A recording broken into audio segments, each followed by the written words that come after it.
Hello, everyone, and welcome back. Today, we're going to connect two critical areas: networking fundamentals, how data moves across your systems, and then we're going to dive into incident response, business continuity, and disaster recovery, and how organizations keep running when networks fail and or they're attacked. Recent outages and ransomware attacks shows us that when networks go down, businesses need both technical understanding of your OSI layers, your protocols, and tested recovery plans, such as your IR, which is your incident response, your BCP, which is your business continuity plan, and your disaster recovery, known as your DR, to survive. So let's dive into some network basics. What is a LAN? What is a WAN? And the devices. So a network connects two or more computers to a shared data and resources, enabling global collaboration across lanes, which are your local area networks. Think of the floors in your buildings. And then your WANs, which is your wide area networks. Think distance. So state to state, even across the street can be a wide area network. The internet is the world's largest WAN. So what's part of a WAN? What's part of a network? First, you have your hubs. These send data to all your devices. It's insecure and it's outdated. You have switches, which will route the data across your MAC address, which is your media access control. You have routers, which connect different networks. Then you have your firewalls, which are there to filter your traffic based on security rules. Your servers, which provide web, email, and database services. And then your endpoints, that's our laptops, phones, or tablets, where you and I as users live and where attacks meet. Recent supply chain attacks exploit four segmented networks. Attackers move laterally from compromised endpoints through switches and routers to reach critical layers. Let's talk about addresses, protocols, and models. So I've already mentioned it once, your MAC address. This is a unique hardware address. It's broken up into two-digit increments. So it's like 008-1A-3S-58.B2. That's your MAC address. Then you have your IP address, which are logical network addresses. Think of your local network, which is likely a 192.168.1 network. We'll talk more about that later on and how you can go look up your MAC address and your IP address. Then you have private ranges. These are the 10 networks, your 172.16 through 31, or the 192.168. They can't route publicly. While your 127.0.0.1 is the loopback for testing. So the OSI model, it has 7 layers. It has your physical, your data link, your network, your transport, your session, the presentation, application. Think of that from the bottom up, your physical layer, your data link, your network, all the way up to layer 7, which is the application. Data gets encapsulated. Headers are added. Going down, it's de-encapsulated. That's where you remove the headers as you go up. Key protocols to think about are your HTTP, which is 80. It's insecure, to HTTPS, which is 443. Then you have your file transfer protocol on port 21, where you can use secure file transfer protocol on port 22. Telnet, the deprecated service, is 23, where your SSH is also on 22. SMTP, which is your mail relay, is on 25, where you can use secure SMTP or SMTPS, which is on, I believe, port 587. Double check my ports. It's been a little while. It's a little late in the day. But I wanted to give you an idea of your ports and protocols. Recent API breaches have been exploiting our HTTP, so that's that port 80 traffic, instead of the HTTPS, because it's exposing the authentication tokens that attackers use to help for lateral movement, which leads us into the incident response, your business continuity, and your DR. It's a 3-part recovery plan. The 3 parts protect the A in the CIA triad, which is your availability. Incident response handles the abnormal conditions to keep your business operating, while business continuity plan and BCP maintains critical functions during a crisis. And your disaster recovery is there to help restore the IT systems to a last known reliable state. Remember, always prioritize health and human safety first. Technical recovery supports people and compliant communications. Recent ransomware waves show companies with mature IR, BCP/DR plans have contained damage faster and restore operations sooner than those without tested playbooks. So make sure you take time to review your IRP, your incident response plan, that you're updating your BCP DR plans to make sure that they're current and have the proper documentation. So what is an incident response lifecycle?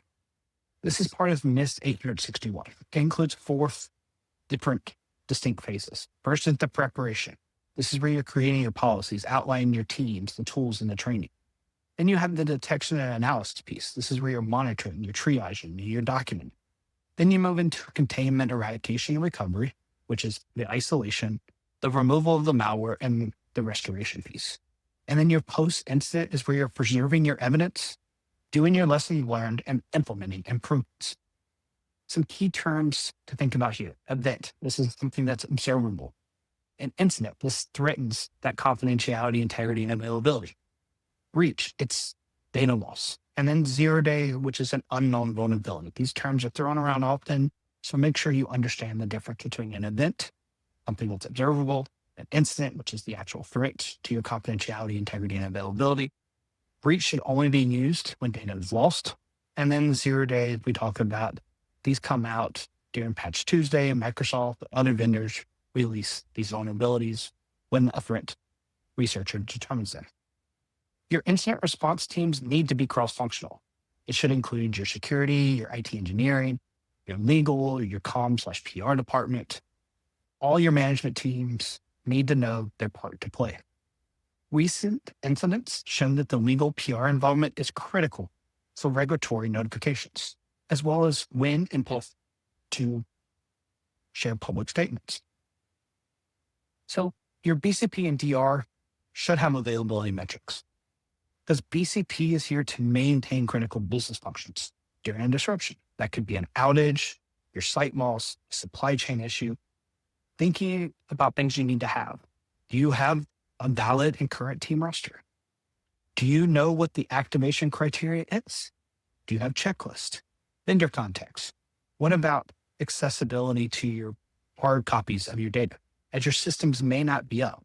So you need to make sure you have local copies either in a binder, on a USB drive, or somewhere stored off network so that you can access them. Disaster recovery focuses on restoration, as you'll need to determine your SLAs, your RTOs, your RPOs. Your SLA is your service level agreements, the expected service performance. Your RTO is the recovery time objective. This is your maximum downtime. And your RPO is your recovery point objective. This is the max acceptable data loss your organization's willing to accept. As you think about some of the recent cloud outages, your RTO and RPO failures, companies discover their highly available services often have hidden single point of failures. So let's talk about the real world connections of networks and recovery. Networking knowledge directly supports recovery. In the OSI model, layer 1 and 2, which is the physical connectivity. This is your switch configurations. Layer 3 is troubleshooting the routing between your recovery cells. Level 4 is ensuring that your TCP handshakes work post failover. And the layer 7 is validating that HTTPS traffic 443 endpoints and that you have API connectivity. During ransomware recovery, teams often rebuild networks from documentation. Knowing private IP ranges, the VLANs, all the firewall rules prevents extended downtime. So let's go a little bit deeper. What does this mean for career progressions and personal application? Let's talk about these steps that we should master to help with these concepts. On your Mac or Windows, run an IP config. That's on your Windows. Run an IF config on your Mac to see your own MAC address and your IP addresses and the private ranges. If you want to understand what ports are running, run a netstat -an to look at the listening ports and protocols on your box. Additionally, go read a postmortem from a cloud outage or a ransomware attack. Map the recovery steps to what you would have built into your IR or BCP plan. Go out and check out an OSI animation video or just a video on OSI so you understand the different layers and be able to trace packets through all 7 layers. From a career progression, if you're going to networking or SOC work, you're going to use the OSI layer to help troubleshoot your alerts and to verify firewall rules during an incident response. An incident response, it's important to know the protocols and ports. to contain lateral movement and validate a clean restore. Let's just say you don't want to do security, you want to do cloud or DevOps. Designing a high availability architecture means you understand your RTO and RPOs. It means you know how to secure your APIs with proper mutual TLS or HTTPS traffic. If you're going to go deeper in your career, think about security architecture. How do I segment my networks into different VLANs and private ranges? How do I plan a disaster recovery site for connectivity?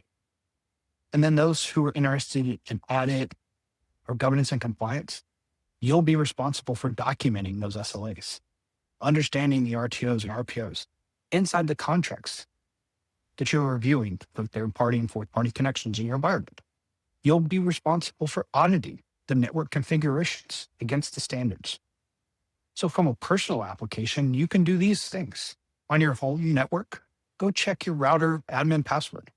Make sure you avoid the defaults. If your router supports it, turn on WPA3 and disable WPS. On personal devices, make sure you're using unique credentials for service, no password, reuse. And as always, enable multi-factor or use a password manager or password vault, or even move to passkeys where appropriate. Do you have a backup strategy?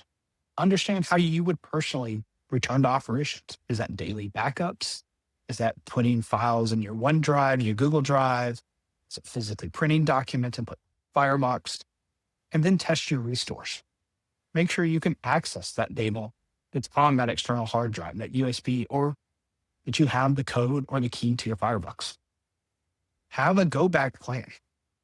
What would you do if you lost your laptop or your phone? Do you have offline plans? Do you have paper copies? Do you have a spare configuration to rebuild your laptop, your home network, your home lab? By mastering network and recovery, it's not just for exams.